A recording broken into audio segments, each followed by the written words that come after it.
Hello दोस्तों, स्वागत है एक नई वीडियो में। आज की इस वीडियो में लोग देखने वाले हैं क्लास 8 के विज्ञान के मॉडल क्वेश्चन पेपर को, जो कि एग्जाम की दृष्टि से काफ़ी महत्वपूर्ण है। यहाँ से आप लोग को डायरेक्ट एग्जाम में हूबहू क्वेश्चन देखने को मिलेगा। तो अगर आप भी क्लास 8 की तैयारी कर रहे हैं तो इस वीडियो के अंत तक बने रहें, और अभी तक आप हमारे चैनल में नए हैं तो चैनल को सब्सक्राइब करें और बेल आइकन को प्रेस करें, ताकि जब भी मैं इस प्रकार की वीडियो अपलोड करूँ तो इसका नोटिफिकेशन आप सबसे पहले आप तक पहुँच सके। तो आइए बिना देर करते हुए एक एक क्वेश्चन को देखते हैं और इसका विश्लेषण करते हुए आगे की ओर बढ़ते हैं। सबसे पहला क्वेश्चन है कि सूक्ष्मजीव का निवास स्थान कहाँ है। सूक्ष्मजीव जो अति छोटे होते हैं, जिसे हम लोग नग्न आंखों से नहीं देख सकते हैं, तो उसे हम लोग सूक्ष्मजीव कहते हैं। तो सूक्ष्मजीव का निवास स्थान कहाँ, यानी कि सूक्ष्मजीव कहाँ कहाँ पे रहता है। ठीक है, वायु में, पानी में, जीवित वस्तुओं पर, उपयुक्त सभी में। तो इसका जो सही उत्तर हो जाएगा उपयुक्त सभी में। ठीक है, क्वेश्चन नंबर 2। क्वेश्चन नंबर 2 में कह रहा है कि निम्नलिखित में से कौन सा रोग मच्छर से फैलता है। देखिए, यानी कि इन जो 4 ऑप्शन है, इनमें से कौन से ऐसे रोग हैं जो मच्छर के काटने से होता है। ठीक है, पोलियो, रिंगवर्म, हैजा और मलेरिया। तो आप लोग को पता है इसका सही उत्तर मलेरिया होने वाला है। ठीक है, क्योंकि मलेरिया जो है वो मादा एनोफिलीज मच्छर के काटने से फैलता है। तो इसका सही उत्तर हो जाएगा malaria. Question number 3। Question number 3 कह रहा है कि बायोडीजल के निर्माण में कौन सा सूक्ष्मजीव सहायक है। देखिए, बायोडीजल के निर्माण में कौन सा सूक्ष्मजीव सहायक है। प्रोटोजोआ, जीवाणु, शैवाल और कवक। तो इसका सही उत्तर होगा शैवाल। ठीक है, क्वेश्चन नंबर 4। क्वेश्चन नंबर 4 में कह रहा है निम्नलिखित में से सबसे बड़ी कोशिका कौन सी है। निम्नलिखित में से सबसे बड़ी कोशिका कौन सी है। अमीबा, शुतुरमुर्ग का अंडा, माइक्रोप्लाज्मा, इनमें से कोई नहीं। तो इसका सही उत्तर हो जाएगा शुतुरमुर्ग का अंडा।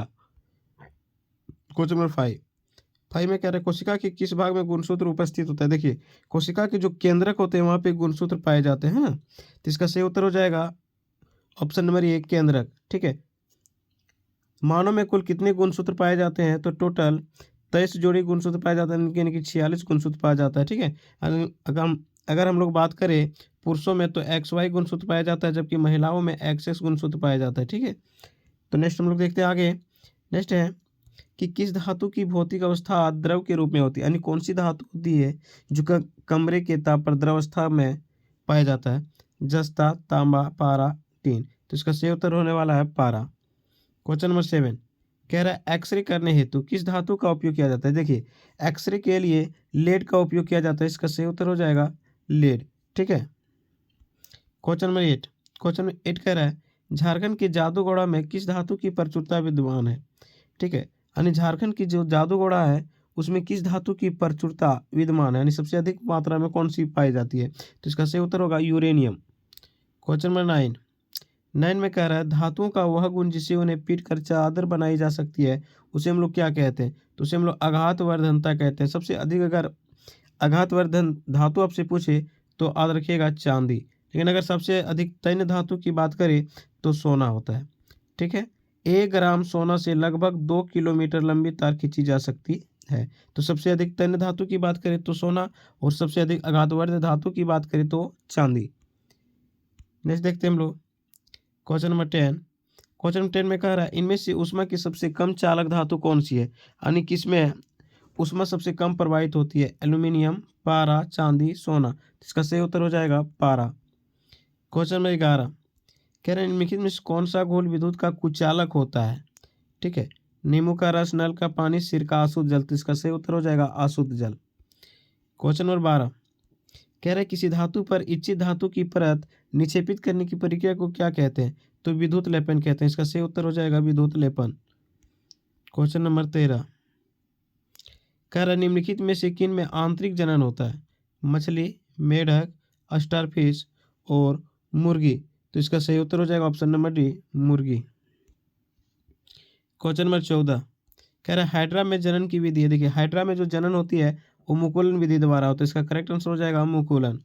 ठीक है, क्वेश्चन नंबर 15 कह रहा है पृथ्वी की सतह से ऊंचाई के बढ़ने के साथ वायुमंडलीय दबाव क्या होता है। घटता है, बढ़ता है, दोनों, इनमें से कोई नहीं। तो इसका सही उत्तर हो जाएगा ऑप्शन नंबर ए घटता है।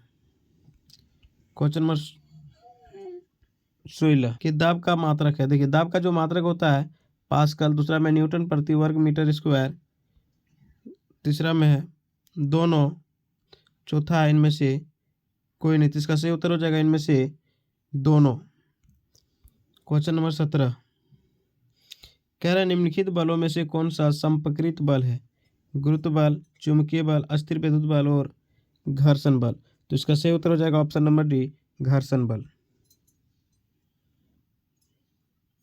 क्वेश्चन नंबर 18 कह रहे हैं निम्नलिखित में से कौन सा पदार्थ अदहनशील है, यानी कौन सा पदार्थ है जो नहीं जलता है?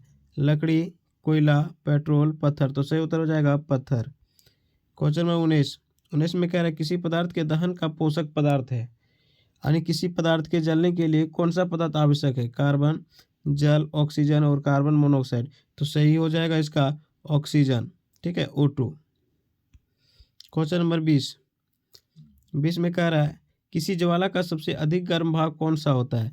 सबसे बाहरी भाग, सबसे अंदर का भाग, मध्य भाग और ये सभी भाग।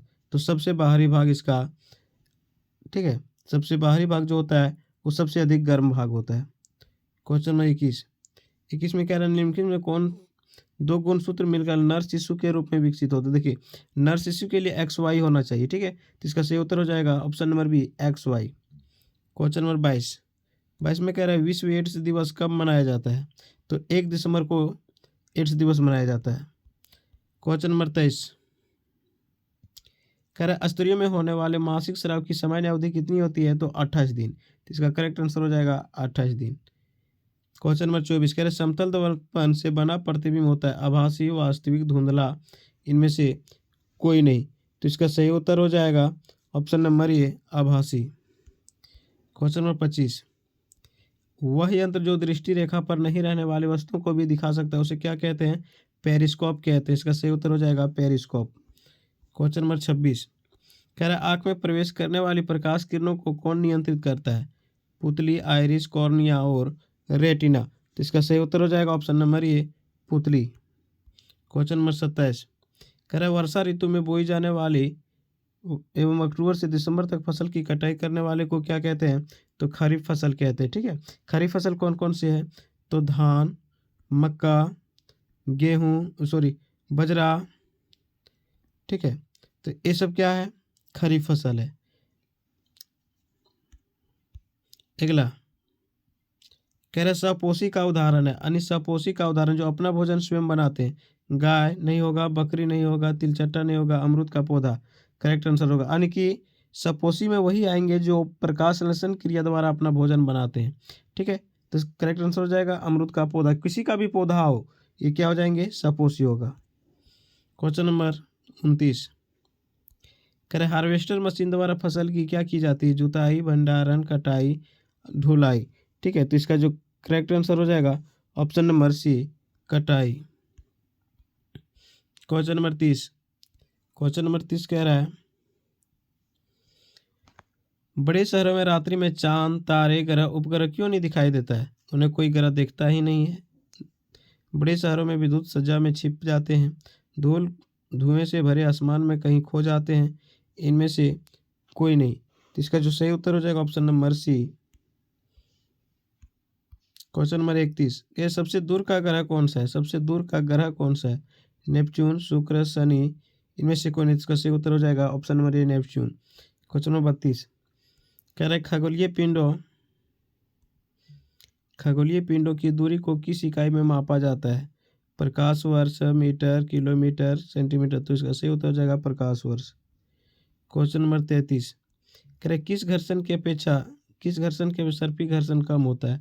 अस्थितिक घर्षण, लौटनी घर्षण, दोनों में से कोई नहीं। तो इसका जो सही उत्तर हो जाएगा ऑप्शन नंबर ए, अस्थितिक घर्षण। क्वेश्चन नंबर 34 कह रहा तरल में गति करने वाली वस्तुओं को उचित आकार देकर घर्षण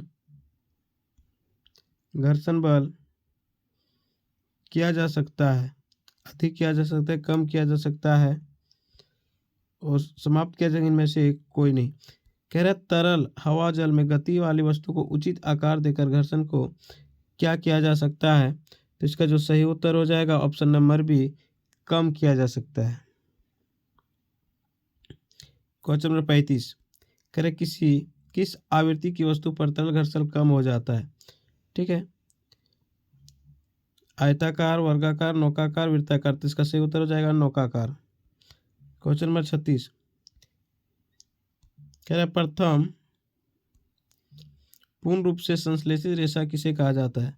रेशम, नायलॉन, रेयॉन और पॉलिस्टर। तो इसका जो करेक्ट आंसर हो जाएगा option number B, nylon.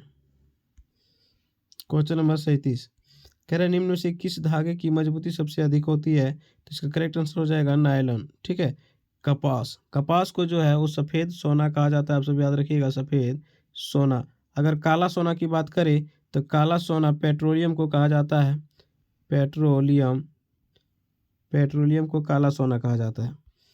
Question number 38 कह रहे हैं दमकल कर्मचारियों के कपड़े पर किसकी परत चढ़ी होती है? तो मेलामाइन की परत चढ़ी होती है ना। इसका करेक्ट आंसर हो जाएगा ऑप्शन नंबर ये, मेलामाइन। क्वेश्चन नंबर 39 कह रहे हैं ध्वनि की प्रबलता किस कारक पर निर्भर करती है? ठीक है, आयाम, तारत, प्रबलता, इनमें से कोई नहीं। तो इसका जो करेक्ट आंसर हो जाएगा ऑप्शन नंबर ये, आयाम पर निर्भर करता है। क्वेश्चन नंबर 40 ध्वनि की प्रबलता घटाने के लिए हमें ध्वनि के कंपनों की आवृत्ति घटानी होगी, आवृत्ति बढ़ानी होगी, आयाम बढ़ाना होगा, आयाम घटाना होगा। तो इसका सही उत्तर हो जाएगा आयाम घटाना होगा। क्वेश्चन नंबर 41 कह रहा है प्राश्रय ध्वनि की कंपनियों की आवृत्ति क्या होती है? प्राश्रय ध्वनि, तो इसका हो जाएगा 20,000 हर्ट्ज से ऊपर। ठीक है, ऑप्शन नंबर सी, 20,000 हर्ट्ज से ऊपर। जो श्रव्य ध्वनि की आवृत्ति होती है वो 20 हर्ट्ज से 20,000 हर्ट्ज के बीच होती है। ठीक है, और 20 हर्ट्ज से नीचे की ध्वनि को हम लोग आश्रय ध्वनि कहते हैं। आश्रय ध्वनि कहते हैं जिसे कुत्ता, बिल्ली वगैरह सुन सकता है। और प्राश्रय ध्वनि का चमगादड़ सुन सकता है, चमगादड़।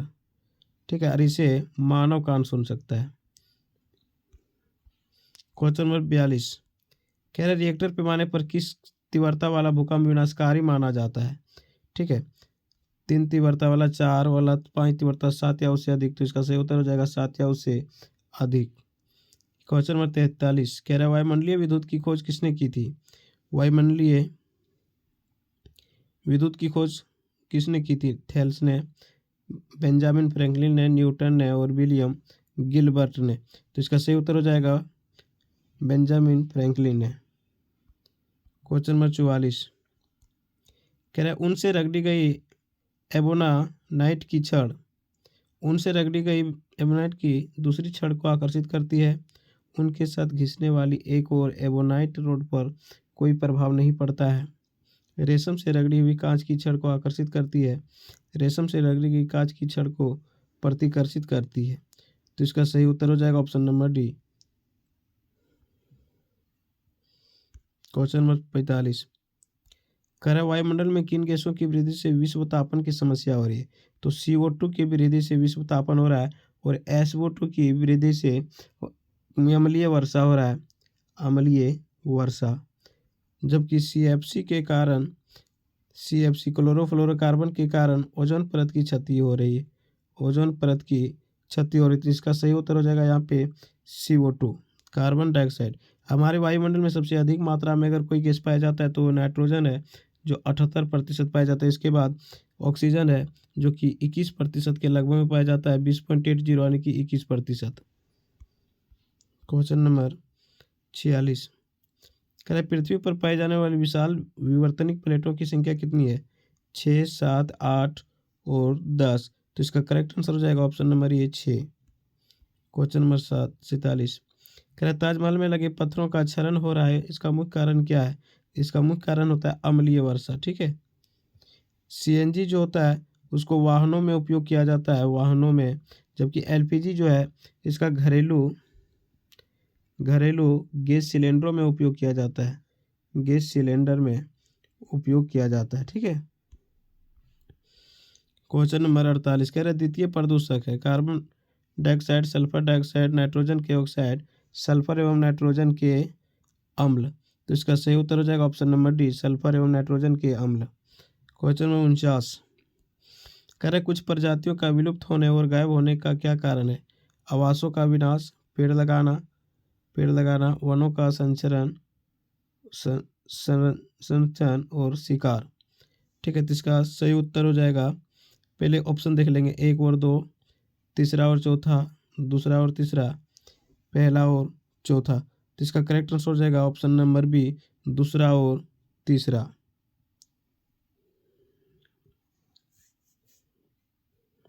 एक मिनट, कुछ प्रजातियों के विलुप्त होने का और गायब होने का क्या कारण होते हैं?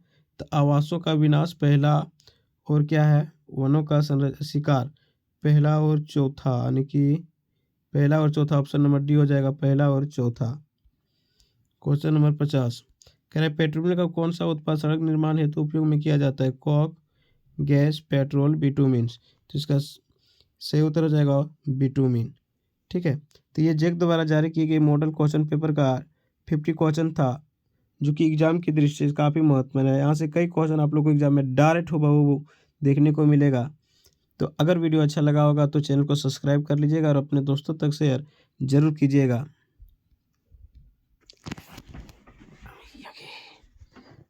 एक एक हुई